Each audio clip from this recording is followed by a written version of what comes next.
Assalamualaikum warahmatullahi wabarakatuh. Halo teman-teman, perkenalkan nama saya Celia Gustina Hendarman. Saya dari program studi pendidikan matematika Fakultas Keguruan dan Ilmu Pendidikan. Nah, saya itu nomor pokok mahasiswa saya 222151067. Saya berada di kelas A, angkatan 2022. Nah, tujuan dari saya untuk membuat video ini adalah untuk menyelesaikan salah satu tugas dari mata kuliah teori bilangan yang diampu oleh Bapak Dr. Andes Dedi Nursyamil, Magister Pendidikan. Nah, di mana sebelum pembacaan dari surat Al-Kahfi dan artinya, dari materi video ini saya akan menjelaskan 6 poin. Yang pertama itu apa sih yang dimaksud dengan surat Al-Kahfi? Kemudian yang kedua, itu ada kisah-kisah yang terdapat dalam surah Al-Kahfi. Kemudian yang ketiga itu keutamaan dari surat Al-Kahfi. Kemudian yang keempat adalah ashabul nuzul dari surat Al-Kahfi. Yang kelima itu adalah pembacaan surat Al-Kahfi. Dan yang keenam itu ada arti dari surat Al-Kahfi dan juga hikmah apa yang dapat kita ambil dari surat Al-Kahfi tersebut. Nah, untuk poin yang pertama ini saya akan menjelaskan mengenai tentang surat Al-Kahfi. Nah, surat Al-Kahfi ini termasuk ke dalam juz ke-15 dan surat ke-18 yang tergolong ke dalam surat Makkiyah di dalam Al-Quran. Nah, surat Al-Kahfi ini memiliki 110 ayat di mana arti dari surat Al-Kahfi ini adalah penghuni-penghuni gua. Poin yang kedua.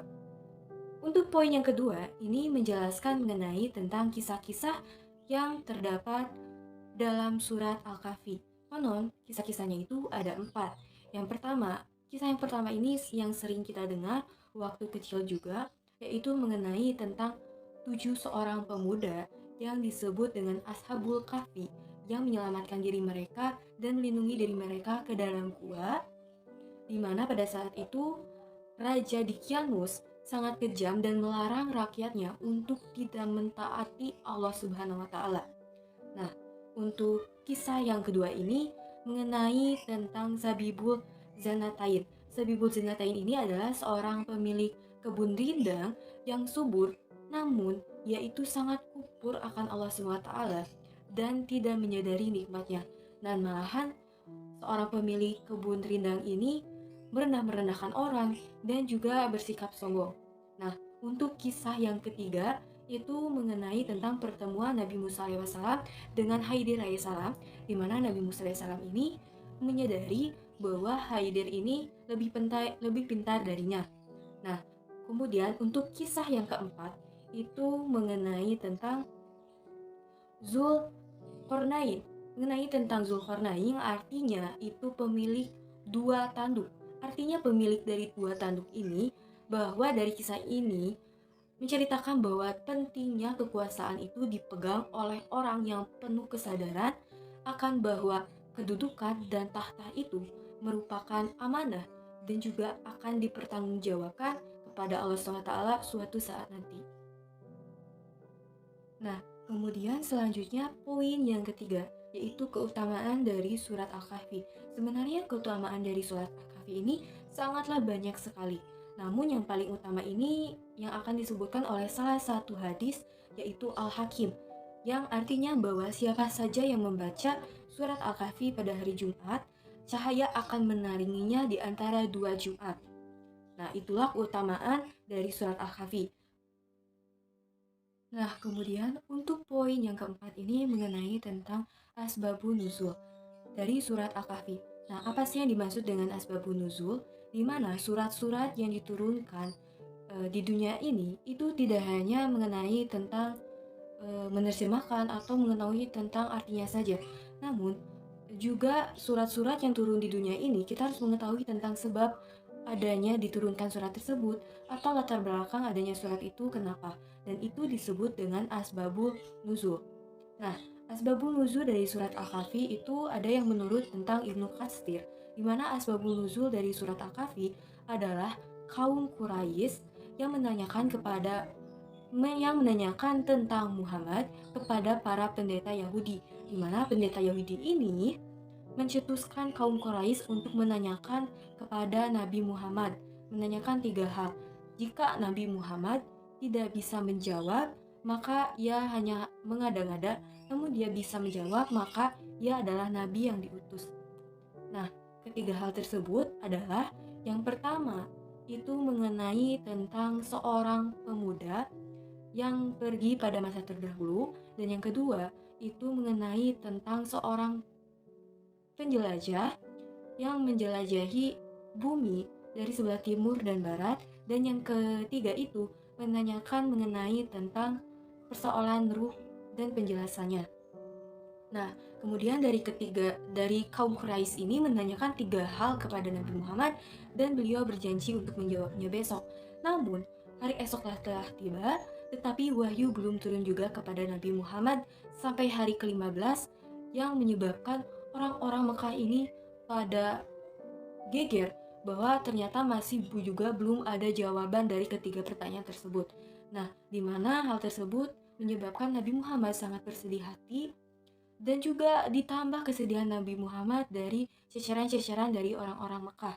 Nah, dari tengah-tengah kesedihan Nabi Muhammad ini, turunlah malaikat Jibril dan menyampaikan wahyu, yaitu surat Al-Kahfi. Nah, surat Al-Kahfi itu sendiri itu menafsirkan mengenai peringatan tentang kesedihan Nabi Muhammad kepada kaum Quraisy, dan menjawab persoalan mengenai tentang sekelompok pemuda, seorang penjelajah, dan juga menjawab persoalan tentang firman-firman Allah mengenai tentang ruh. Dan itu akan menjawab persoalan mengenai tentang kaum Quraisy. Dan itulah kenapa surat Al-Kahfi diturunkan. Nah, kemudian untuk poin yang kelima adalah pembacaan surat Al-Kahfi. A'udzubillahi minasyaitonirrajim. Bismillahirrahmanirrahim. Alhamdulillahillazi anzala ala abdihil kitaba wa lam yaj'allahu iwaza.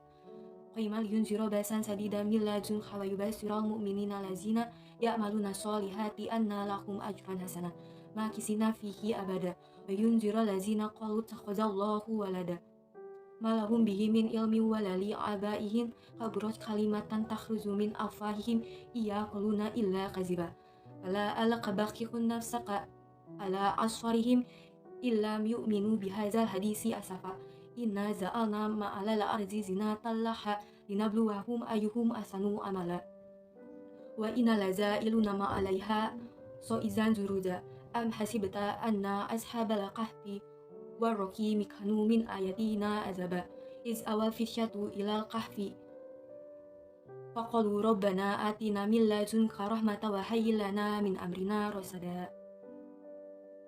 Mengenai tentang arti dari surat Al-Kahfi yang telah saya bacakan, yaitu arti dari surat ayat ke-1 sampai ayat 10.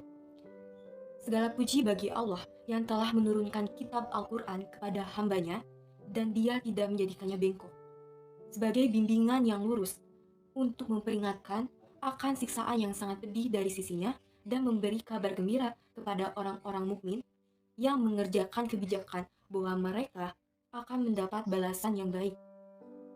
Kemudian mereka kekal di dalamnya untuk selama-lamanya. Dan untuk memperingatkan kepada orang yang berkata, Allah mengambil seorang anak. Mereka sama sekali tidak mempunyai ilmu pengetahuan tentang hal itu. Begitu pula nenek moyang mereka. Alangkah jeleknya kata-kata yang keluar dari mulut mereka. Mereka hanya mengatakan sesuatu kebohongan belaka. Maka barangkali engkau Muhammad akan mencelakakan dirimu karena bersedih hati setelah mereka berpaling. Sekiranya mereka tidak beriman kepada keterangan ini atau Al-Quran. Sesungguhnya kami telah menjadikan apa yang ada di dunia sebagai perhiasan baginya untuk kami menguji mereka. Siapakah yang lebih baik perbuatannya?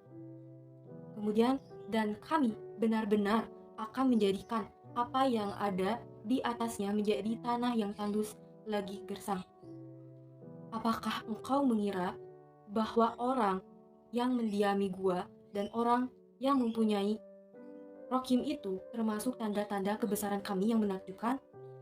Ingatlah ketika pemuda-pemuda itu melindungi diri ke dalam gua, lalu mereka berdoa, ya Tuhan kami, berikanlah rahmat kepada kami dari sisimu dan sempurnakanlah perjalanan dan sempurnakanlah petunjuk yang lurus bagi kami dalam urusan kami.